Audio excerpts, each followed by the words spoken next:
Hello again, welcome to another video. So yeah, just in my cabin, just chilling, as you do, and I'm just playing on Chase HQ on the Spectrum. Fantastic game. And I just thought, yeah, I'll just do what I'll do is I'll do a little 80s microcomputer collection, show you what I've got. So what I'll do is start off with the Amstrad CPC 464. Now, this was the first computer I ever had. I got it in Christmas 1986. Came with the loads of Amsoft packing games, how we were attacking everything. Absolutely blew me away. I had this for years, and then later moved on to the NES, Nintendo Entertainment System, but still continuously played the Amstrad because some of the games in there were classics, fantastic games. Rolling on the Ropes, How You Attack, Rolling in the Caves, Dizzy games were great. Yeah, absolutely love the machine. So unfortunately, this ain't my original one. My mum threw away my original one. Oh, gutted. And this is like the...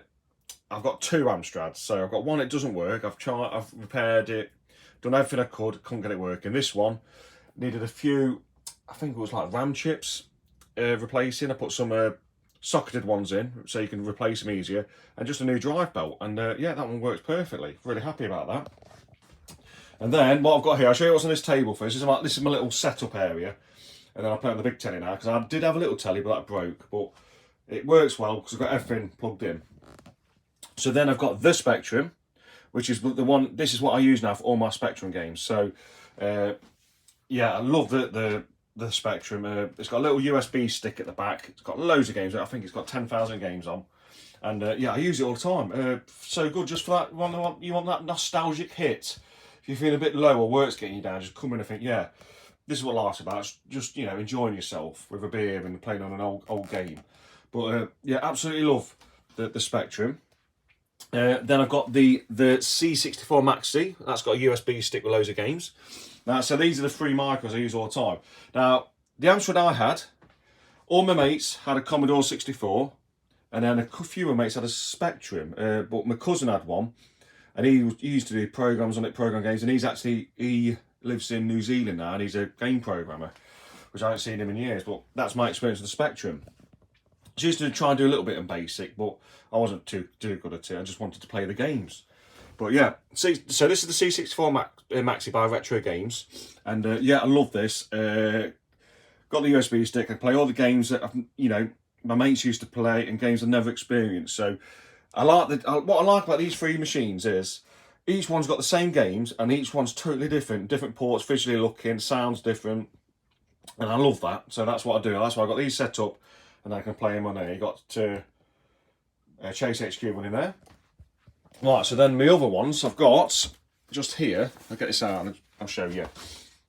This one does still work. This was the one I was using up until I got the Spectrum. So this is the ZX Spectrum Plus 2 with the tape cassette built in. I believe this is when Sir Alan Michael Sugar took over Sinclair, because this has actually got an Amstrad board in there. So, but yeah, this is great. This works perfectly. The tape deck's got a new belt in there, and it's a fantastic machine. That's the box for the C64 Maxi. Then this here is my C64. Now this one unfortunately does not work. I've tried all sorts and it's dead, but I just got it for display. And if we get another one, which I want to do, I want to get one that works.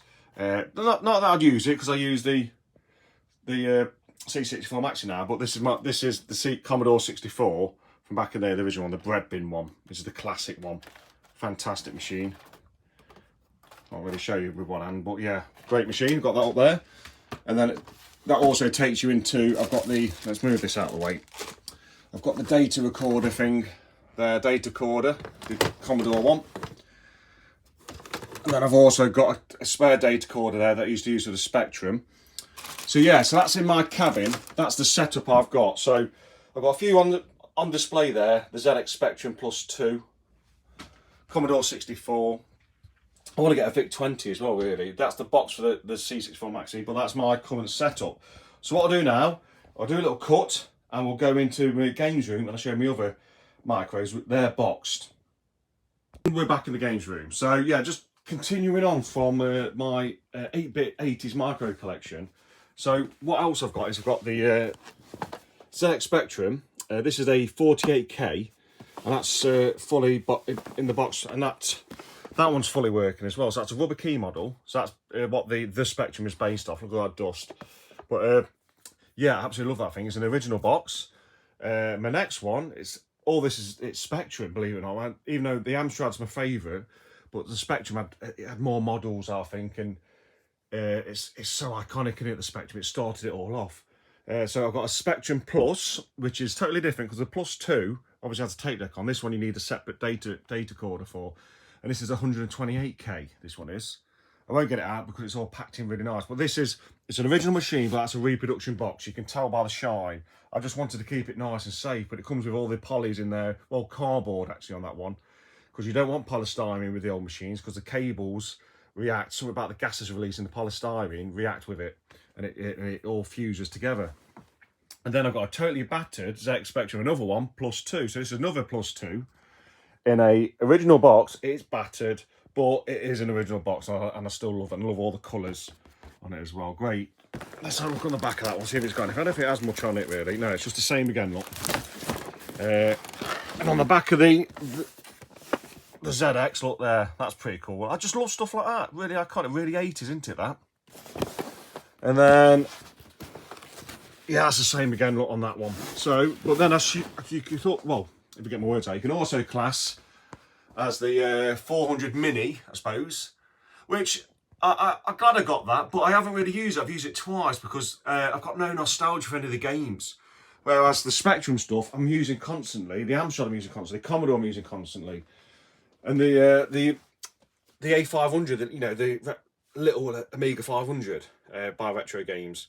I've used that a few times, but I had one mate who had an Amiga, and his mum wouldn't let us play on it because it was an expensive machine. I totally get it, but yeah. So yeah, that's my little micro collection, and yeah, I tell you what I want though. I still want a BBC micro, and they are very, very expensive now.